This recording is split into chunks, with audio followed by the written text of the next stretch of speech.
جو ورڈ ہے نا آپ جو ورڈ ہے یہ آپ ہم اپنے لیے بھی یوز کرتے ہیں اور دوسرے کے لیے بھی یوز کرتے ہیں. جیسے کہتے ہیں نا کہ میں نے اپنے آپ کو بنایا, میں نے اپنے آپ کو جلایا, میں نے اپنے آپ کو اس کے لیے تیار کیا ہے اپنے آپ کو. تو آپ ایک ایسا ورڈ ہے جو ہم اپنے لیے بھی یوز کرتے ہیں اور دوسروں کے لیے بھی. جب ہم سامنے والے کو کسی کو ایڈریس کر رہے ہیں تو ہم اس کے لیے بھی یوز کرتے ہیں یہ آپ کا ورڈ. تو یہ آپ تھوڑا یاد رکھ لیں. تو شاعر کیا کہتا ہے,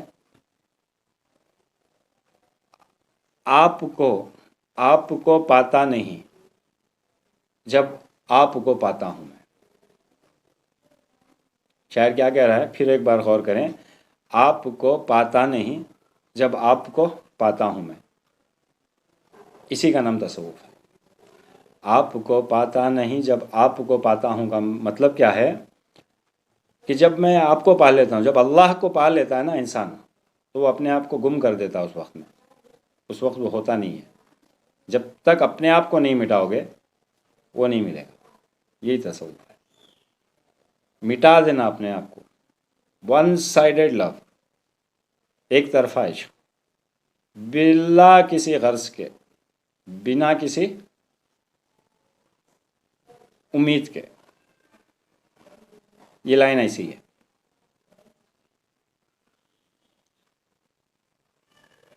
پہلے جو میں سمجھانے کی کوشش کر رہا ہوں ایک چھوٹی سی بریف ہے تصوف. تصوف کے اوپر ہم گھنٹوں گھنٹوں کی بات کریں گے تب بھی کم ہے. آگے آئیں گے تصوف کے اوپر لیکچر جو گھنٹوں گھنٹوں کے ہوں گے. بہت سارے واقعات بھی آئیں گے اس کے اندر اور بہت لمبے لمبے بھی واقعات ہوں گے. اور تصوف کے اوپر ہم بہت لمبی بات کریں گے آگے. یہ ایک شارٹ بریف ہے کیونکہ ہمیں آگے بڑھنا ہے ابھی. تو آگے جاتے رہیں گے انشاءاللہ. جیسے جیسے ٹاپکس ضرورت پڑے گی ہم دوسری ٹاپکس پہ بھی بات کرتے رہیں گے اور تصوف کے اوپر بھی بات کرتے رہیں گے. بہت ہے تصوف کے اوپر بات کرنے کے لیے. تو میں یہ پہلے جو صوفیہ کا ڈھنگ ہے میں وہ صوفیہ کا ڈھنگ سمجھا رہا ہوں. تو صوفیہ کے یہاں کیا ہے, یہ جو میں نے بتایا نا, آپ کو پاتا نہیں, آپ کو پاتا نہیں جب آپ کو پاتا ہوں میں. یعنی جب اللہ کو پا لیتا ہے نا تب انسان ختم ہو گیا. اس کا مطلب یہ نہیں ہے آپ کسی سوسائڈ کر لو, پھانسی لگا لو, ایسا نہیں ہے. یا پھر سب کچھ چھوڑ کر جنگل میں چلا جائے, ایسا نہیں ہے. دنیا میں رہ کر دنیا کے ساتھ میں اپنی خواہشوں کو مار دینا, اپنے نفس کو مار دینا, یہی اصل میں گناہ کرواتا ہے. گناہ سے بچ جانا, اس کا مطلب اپنے نفس کو مار دینا. زن پرستی, زر پرستی اور نفس پرستی جو ہے یہ صوفیہ کے نزدیک آ کے بت پرستی, تقریباً بت پرستی ہی ہے. صوفیہ کے نزدیک تو ایسا معاملہ ہے کہ اگر آپ کسی اور سے ڈر بھی جائیں نا, جیسے آپ اکثر اور پیشتر ہمارے الفاظ سے, ہمارے منہ سے الفاظ نکل جاتے ہیں, ارے یار میں ڈر گیا تھا. اللہ کے علاوہ, اللہ کے سوائے اگر جب کسی سے ڈر بھی جاتے ہیں نا, یہ بھی کفر میں چلا جاتا ہے. تو صوفیہ کیا یہاں کیا کہتے ہیں, تصوف جو ہے یہ حال ہے, خال نہیں ہے. یہ ایسا نہیں ہے کہ کسی کو کچھ نوٹس لکھ کر دے دیے, 2-2.5 مہینے کا کورس کرا دیا اور کہا کہ تصوف کا میں نے کورس کر لیا اور سرٹیفکیٹ لے لیا. یہ ایسا نہیں ہے.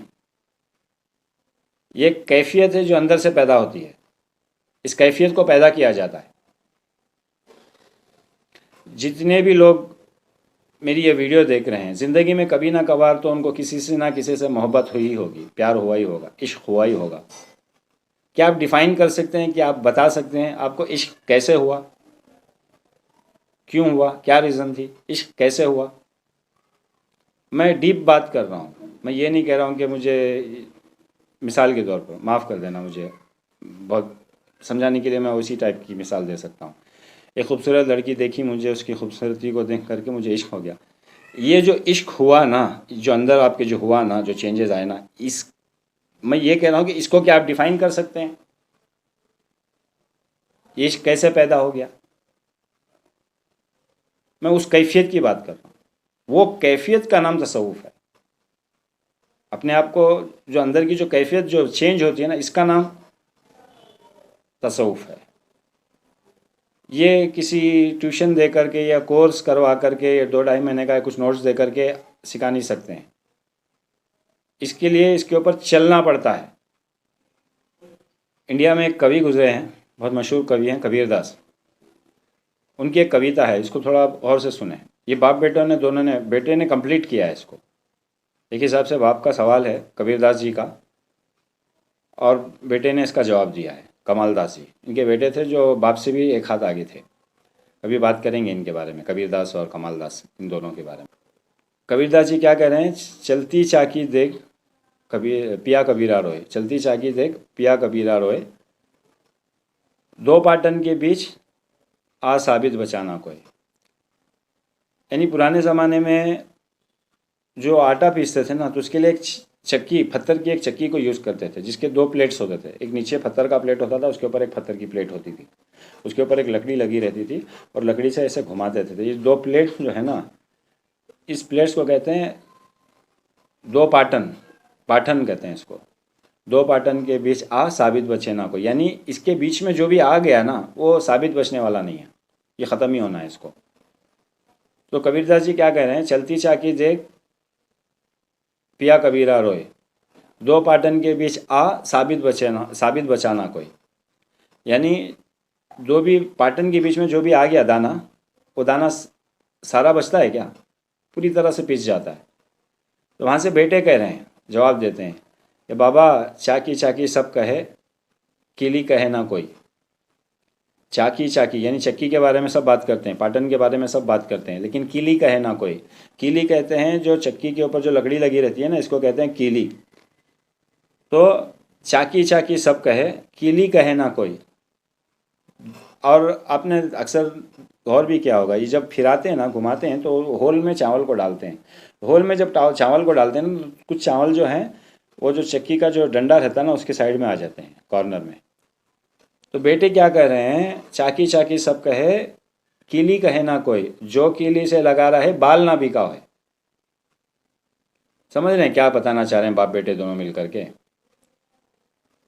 جنت اور جہنم کے چکر میں، دنیا اور آخرت کے چکر میں کوئی بچنے والا نہیں ہے. شاعر کا اپنا ایک انداز ہے، سب کا اپنا اپنا ایک انداز ہوتا ہے سمجھانے کا، سب کو اپنا حق ہے اپنی رائے قائم کرنے کا. تو کبیر داس جی یہ بتا رہے ہیں کہ جنت اور جہنم کے بیچ میں جو بھی آ گیا، اس چکر میں جو بھی پڑا، یہ بچنے والا نہیں ہے. آخرت اور دنیا کے چکر میں جو آ گیا، وہ بچنے والا نہیں ہے. یہ سوچ کر کے وہ رو رہے ہیں. تو بیٹا بول رہا ہے بابا جی چکی سب بھی جہنم جنت اور آخرت دنیا سب بات کرتے ہیں، لیکن اللہ کے بارے میں کوئی بات نہیں کرتا. جو اللہ کو جس نے پکڑ لیا، اس کا بال نہ بکا ہے. آئی بات سمجھ میں؟ ایک کویتا کا اصل مطلب کیا ہے، کہ باپ بیٹے کیا سمجھانا چاہ رہے ہیں؟ کہ ون سائیڈڈ لو، نہ مجھے جنت چاہیے، نہ مجھے جہنم چاہیے، نہ مجھے دنیا چاہیے، نہ مجھے آخرت، کچھ نہیں، صرف تو چاہیے، تو راضی ہو جا بس. یہ بتانا چاہ رہے ہیں کبیر داس جی. تو تصوف اصل میں اس راستے پر اس ڈھنگ سے چلانے کا نام تصوف ہے. تو اس راستے کو عبور کرنا پڑتا ہے، اس راستے پر چلنا پڑتا ہے. آپ بغیر چلے اس کو سمجھ بھی نہیں سکتے، چل بھی نہیں سکتے. اس کے کہنے اور سننے سے کچھ نہیں ہوتا. اس میں حضرت سیدنا باقی باللہ رحمۃ اللہ علیہ، جو حضرت سیدنا احمد سرہندی مجددی الفسانی رحمۃ اللہ علیہ کے پیر و مرشد ہیں، جن کی مزار دلی کے پرانے قبرستان میں، ریلوے اسٹیشن کے بازو جو قبرستان ہے وہاں پر ہے آپ کی. اکثر و بیشتر نقشبندیہ سلسلے کے جو پرانے اور جو بزرگ ہوتے ہیں نا، کامل، ان کی قبریں ایک دم گمنام ہوتی ہیں، ایک دم گمنام اور چھپے ہوئے رہنا چاہتے ہیں، ایک دم معمولی ہستی کے جیسے. آپ احمد سرہندی مجددی الفسانی قدس اللہ سرہ العزیز کے پیر و مرشد ہیں، حضرت سیدنا باقی باللہ رحمۃ اللہ علیہ. آپ سے کسی نے فرمایا، حضرت بہت کم بولا کرتے تھے، بہت کم گفتگو کیا کرتے تھے حضرت. تو آپ سے کسی نے کہا کہ حضرت کچھ واضح نصیحت کر دیں، لوگوں کا فائدہ ہوگا. تو حضرت نے فرمایا کہ جو میرے خاموشی سے کچھ نہ سیکھ سکا، وہ میرے بولنے سے کیا سیکھے گا. کہ دل کا معاملہ ہے، دل سے دل کشش جاتی بھی ہے اور آتی بھی ہے. جیسے کہ میگنیٹ ہے، میگنیٹ لوہے کو کھینچ لے گا. یہ دل کا معاملہ ہے. یہ صحبت، توجہ، شیخ کا معاملہ ہے. اس کو چلنا پڑتا ہے، دل کو بنانا پڑتا ہے، نیتوں کو بنانا پڑتا ہے، خیال کو، سوچ کو بدلنا پڑتا ہے. جیسے پچھلی ویڈیو میں نے بتایا تھا کہ آپ جیسے سوچیں گے ویسا ہو جائے گا. اس کا مطلب کہ ہر کسی کو اللہ، اسی لیے ہر کسی کو یہ چیزیں عطا نہیں ہوتی، کیونکہ جب آپ اللہ کی طرف جاتے ہیں نا، اس راستے پر آپ جب چلتے ہیں، تو وہاں پہنچنے کے بعد میں آپ کو کچھ پاورز کی ضرورت پڑتی ہے. جیسے آپ نے دیکھا ہوگا ایسٹروناٹس جو مون میں جاتے ہیں نا، چاند پہ جو جاتے ہیں، ان کو کئی مہینے کی اسپیس میں جو جاتے ہیں، سیٹلائٹس میں جو جاتے ہیں، تو ان کو کئی مہینے کی دنیا میں پہلے زمین پر ان کو ٹریننگ دی جاتی ہے، کیونکہ وہاں کا کھانا الگ ہوتا ہے، وہاں کا پینا الگ ہوتا ہے، وہاں کا سسٹم الگ ہوتا ہے، وہاں الگ طرح کی لائف ہوتی ہے۔ ہر وقت آپ نے دیکھا ہوگا راکٹس کے کبھی کبھار ویڈیوز دیکھے ہوں گے آپ نے ٹی وی میں دکھا دیتا ہوں آپ کو، دیکھ لیجئے 1 2 3 ویڈیو، ہر وقت اڑتے رہتے ہیں اندر یہ۔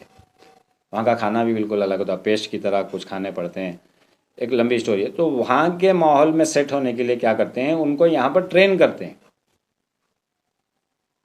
اس قسم کی لباس پہننا ہے آپ کو، اس قسم سے رہنا ہے، اس قسم سے کھانا ہے، ان کو کئی مہینے تک رکھ کر کے یہاں پہ ٹرین کرتے ہیں تاکہ وہ دیکھتے ہیں وہاں کے ایٹماسفیئر پہ یہ سیٹ ہوں گے یا نہیں۔ جب تک وہ ایٹماسفیئر کے لیے وہ سوٹیبل نہیں ہو جاتے، ان کو اسپیس میں لے کر نہیں جاتے۔ یہ اتنا بڑا راستہ ہے، آپ کو اتنی بڑی جگہ جانا ہے، ایسے ہی ہر کوئی چلا جائے گا نہیں، وہاں جانے کے لیے آپ کو تیاری کرنی پڑتی ہے۔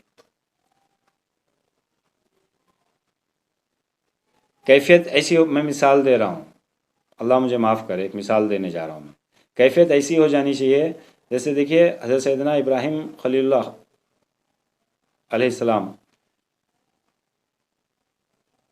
کو جب آگ میں ڈالنے کی تیاری ہو رہی تھی، تو جبرائیل علیہ السلام سیدھا فوراً حضرت سیدنا ابراہیم علیہ السلام کے پاس آ گئے اور پوچھا کہ حضرت بتائیں، حکم دیں، میں کیا کر سکتا ہوں۔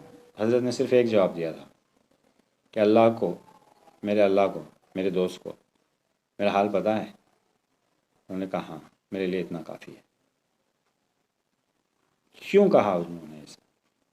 بہت ساری وجوہات ہیں، اللہ عالم، اللہ بہتر جانتا ہے، میری غلطی بھی ہے، مجھے معاف کر دے اللہ۔ کیونکہ وہ جانتے ہیں میرے لیے کیا بہتر ہے، وہ جانتا ہے، میں نہیں جانتا۔ اب سمجھ رہے ہیں میں کیا کہنا چاہ رہا ہوں؟ ہم ایک انسان ہیں، ہماری ایک لمٹ ہے، کس وقت میں ہمیں کیا چاہیے ہم نہیں جان سکتے، لیکن وہ جانتا ہے، اسے پتہ ہے ہمارے لیے کیا بہتر ہے، کیا بہتر نہیں ہے۔ اگر ابراہیم علیہ السلام اگر سوچتے تو کیا، غدنی سی بات ہے، اللہ معاف کرے مجھے، وہ کیا سوچ سکتے تھے؟ آگ بجھ جائے، یا مجھے آگ میں ڈالا نہ جائے، یا آگ پانی میں کنورٹ ہو جائے؟ ہماری سوچ ایسی ہو سکتی تھی نا۔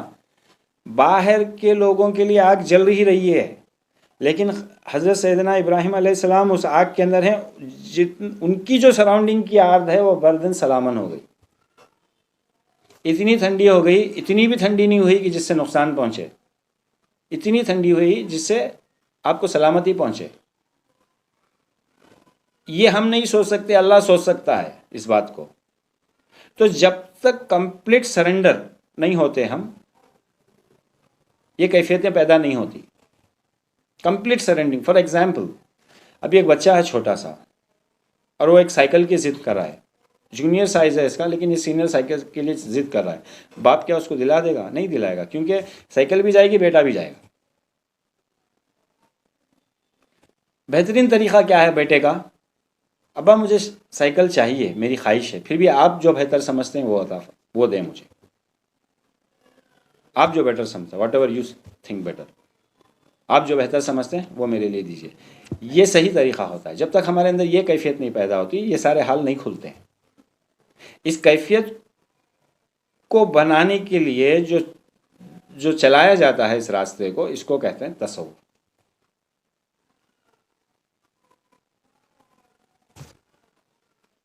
علماء تصوف اسی بات کو، یہ صوفیہ تصوف، صوفیہ کا طریقہ ہے، صوفیہ کا انداز ہے، جو میں نے ابھی بتایا آپ کو، کہ یہ ساری چیزیں حال ہے، خال نہیں ہے۔ یہ کسی کتاب میں لکھ کر دے دیا، کچھ نوٹس دے دیا، کچھ حفظ کرا دیا، کچھ بائی ہارٹ کرا دیا، یہ ایسے نہیں ہوتا، اس کے اوپر چلایا جاتا ہے، یہ تصوف ہے۔ حضرت سیدنا جلال الدین رومی رحمۃ اللہ علیہ اس وقت کے اتنے بڑے عالم، اتنے بڑے مدرس تھے، آپ کے والد صاحب وقت کے بہت بڑے مفتی تھے۔ آپ کہہ رہے ہیں صد کتاب و صد ورق در نہ رکن، یہ چیز کتابوں سے، ورقوں سے سیکھی نہیں جاتی۔ کوئی معمولی آدمی کہتا، کوئی پاگل، کوئی مغضوب کہتا تو اور بات تھی، حضرت سیدنا جلال الدین رومی رحمۃ اللہ علیہ کہہ رہے ہیں صد کتاب و صد ورق در نارکن. سنیں آپ اس اشعار کو کبھی فرصت میں بیٹھ کے اکیلے میں. مولوی ہرگز نہ شد مولائے روم، در غلام شمس تبریزی نہ شد. یہ مولانا روم کہہ رہے ہیں. بہرحال یہ ہم ایک شارٹ بریف کر رہے ہیں، لمبا لیکچر دینے ابھی فی الحال ٹائم نہیں ہے ہمارے پاس اتنا، تو شارٹ بریف دے کر ہم آگے بڑھ جائیں گے، دوسرے ٹاپکس ہم اسٹارٹ کریں گے انشاءاللہ. تو یہ صوفیہ کا انداز ہے. علماء تصوف سیم بات کو الگ انداز میں بتاتے ہیں، کیونکہ علماء کو دلیل دینی پڑتی ہیں، پروفس اینڈ ایویڈنس دینی پڑتی ہیں. علماء تصوف فرماتے ہیں کہ ایک ایسا علم ہے جس کے ذریعے نفس کا تزکیہ، اخلاق کا تصفیہ اور باطن اور ظاہر کے علم کے احوال پہچانے جاتے ہیں. تصوف وہی ہے جس کو اصلاح شریعہ میں احسان کے نام سے جانا جاتا ہے، جسے علم الاخلاق کہتے ہیں. یہ ایک با نظم و با اصول چیز ہے. اس میں مرید کے لیے بھی کچھ شرائط ہوتی ہیں، اسی طرح شیخ کے لیے بھی کچھ آداب اور اصول ہوتے ہیں جن کی رعایت کرنے کے بعد ہی شریعت کا مغز یا دین کا لب و لباب کہہ سکتے. احسان، جس کے اندر علماء نے ایک لفظ کا استعمال کیا، احسان. یہ احسان لفظ کہاں سے آیا؟ یہ لفظ اصل میں حدیث سے ملتا ہے. نبی کریم صلی اللہ علیہ وسلم کی ایک مشہور حدیث ہے، مشہور و معروف حدیث ہے، جسے حدیث جبرائیل کہتے ہیں، جس کے اندر جبرائیل علیہ السلام نبی کریم صلی اللہ علیہ وسلم کے سامنے بالکل قریب میں آ کر بیٹھ گیا اور آپ نے آپ سے کچھ سوالات کیے تھے.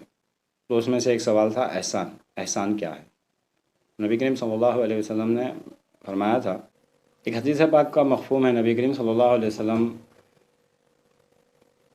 جواب میں فرماتے ہیں جبرائیل علیہ السلام کو، مقام احسان، احسان وہ مقام ہے جہاں پہنچ کر انسان کی بندے کی کیفیت ایسی ہو جائے کہ وہ اللہ تعالیٰ کی عبادت اور بندگی ایسی کرتا ہے کہ گویا کہ اللہ تعالیٰ کو وہ دیکھ رہا ہے، اللہ تعالیٰ اسے دیکھ رہا ہے. وہ اللہ تعالیٰ کی عبادت و بندگی اس طرح کرے، اپنے ہر کام میں اللہ کا ایسا ادب و احترام کا ایسا ادب و لحاظ کرے گویا کہ اللہ تعالیٰ اس کی نگاہ کے سامنے ہے. ایسی کیفیت ہو جانی چاہیے انسان کی، اس کو کہتے ہیں مقام احسان. حدیث پاک سے بھی ثابت ہو گیا علماء دین کیا کہتے ہیں. ایک چھوٹی سی بریف تھی تصوف کے بارے میں، لیکن تصوف کے اس راستے کو اکیلے کوئی بھی عبور نہیں کر سکتا. اس راستے پر اکیلے نہیں چل سکتے. اس راستے پر چلنے کے لیے آپ کو رہبر کی ضرورت ہے، گائیڈنس کی ضرورت ہے. اس راستے پر آپ کو وہی لے کر چل سکتا ہے جو اس راستے پر چلا ہے اور اس مقام تک پہنچا ہے. اسے کہتے ہیں پیر و مرشد. انشاءاللہ اگلی ویڈیو میں ہم بات کریں گے کہ